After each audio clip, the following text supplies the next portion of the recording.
Danny Flexen here with Frazer Clarke, which is super heavyweight rep for Team GB, going into the first qualifier, European qualifier.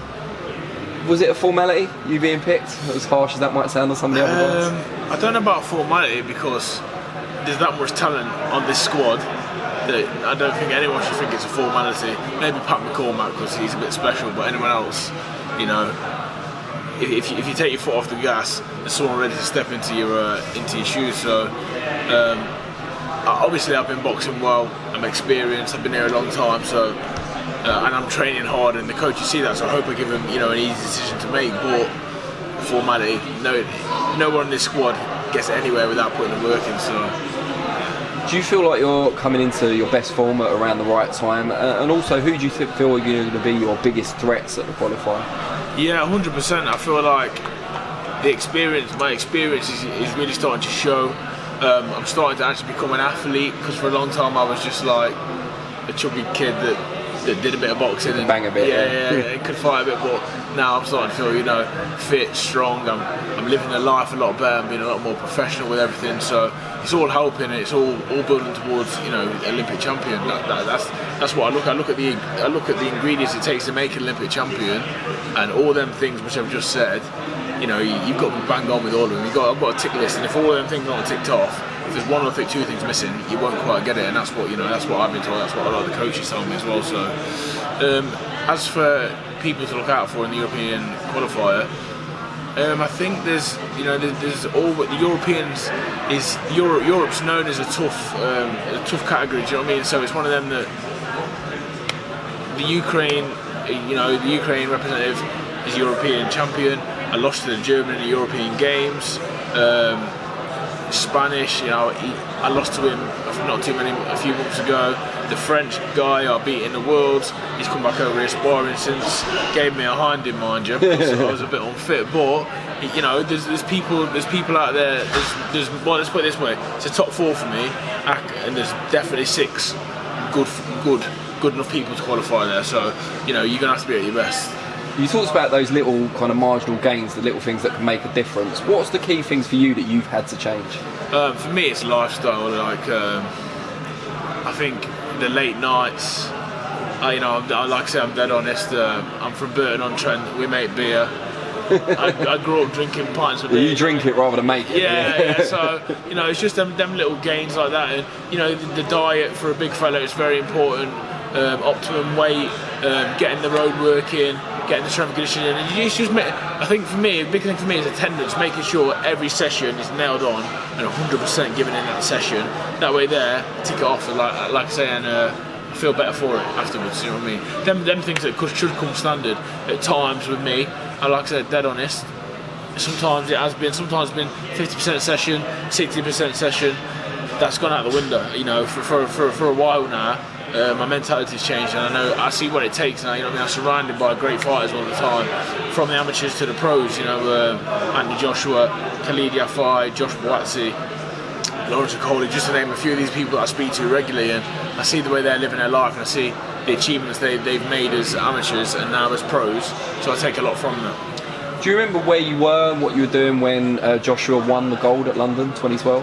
Yeah, I can remember. So the semi-final, I was down in London. I watched it, and then the final, it was the summer, so it was last holiday time. I was in Iron Upper, and I can remember. You timed that well, didn't you? Yeah, it literally flew out Iron Upper. So I'm in this bar, probably 200 Brits in there, all giving it large. I've gone to the people behind the bar and said, look, I need this putting on this big screen. Yeah. I'm there like a madman, screaming, shouting. People are thinking, "Oh, look at him. Who does he think he is?" Like, were you telling them you knew him, and they were like, "Yeah, all right. I know him. Yeah, of course you do, mate. Of course you know him." But obviously, I think when his hand got raised, and I'm chucking pints up in the air, I think they realised, you know, well, I think he's acting a bit emotional. Yeah. To know this guy. So yeah, I can remember exactly where I was. Him still training in the gym as a professional, is that kind of a constant reminder then of that achievement and the fact that that's what you want to emulate? Oh, massively. He's like I say, he's an inspiration for a lot of people in this gym, and not just that. I think, you know, the way he is as a person, he's a grounded lad. So I think that see him in the gym, see the work he does, constant reminder that I remember him working towards the Olympics, very, very professional. I'd say, in that cycle, Anthony Agogo, Luke Campbell, Anthony Joshua were meticulous. In preparation, they were. I can remember Joshua used to have two pad men in here, and it was hot. I used to sweat sitting outside looking at him. Do you know what I mean? And I knew that one day that's what I'm going to have to do to reach that level, and that's the kind of work we're doing now. And obviously you were behind Joe Joyce in the pecking order for some time. He went to Rio in 2016. How hard was that for you? I mean, obviously you were learning all the time, but knowing that you were sitting behind him, you're not the youngest either on the team, so thinking, will my chance ever come? The thing that was difficult was, I was winning. On the run up to build up to Rio, I kept winning. I didn't lose. So I thought, you know what, I'm going to push him right to the wire. He's in front at the minute. I was sort of waiting for him to slip up so I could jump over.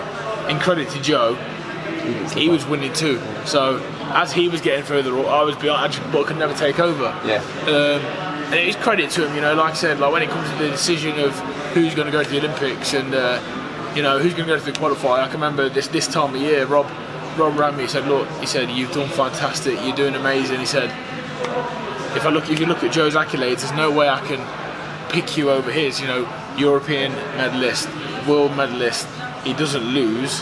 I was like, Rob, fair enough, mate. I understand your decision. I said, if he'd lost 2 or 3 on the balance, I'd have been knocking on your door asking the question. But I was smart enough and I'm clever enough. I've been in the gym long enough to know that he earned his right to go to the Olympic qualify and proving himself, earned the right to be an Olympic champion for me.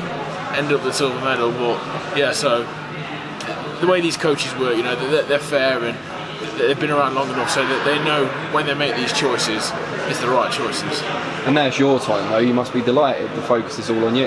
Yeah, I mean, like I say, I'm trying to go under the radar, I'm trying to just get qualifying is all that's on my mind. I don't care if people think I don't look good, I don't care what anyone thinks. Get in there, win my 3 or 4 bats, whether it's 5 bats, 6, whatever it is, get them won, get qualified. That's half my dream, in my hand. And the good thing is it's in my control, so I won't turn around and blame anyone. I'm working hard now, so this is all on me. So I'm not going to pass the blame. I'm going to be there. I'm going to qualify, and I'm going to be proud when I do it. Well, there's people out there going to want to watch you build up to that and hopefully get the job done. How can they find you on social media? I'm all over Instagram, Big Frazer Boxer, Facebook Frazer Clarke, and Twitter @Big Frazer Boxer. Like I said, at the minute, even the social media's taking a dip, and I keep getting messages from friends. Oh, what you're doing? You need to post more. You need to post more. Trying to find the time and the effort to post at the minute is. You need to employ a lackey. I could do with someone. I was going to get Galal to just follow me around with a camera, but he's got to do a bit of training as well. So a little bit, yeah. Yeah. So everything at the minute is probably a bit subdued, but it's all because I'm just dead focused.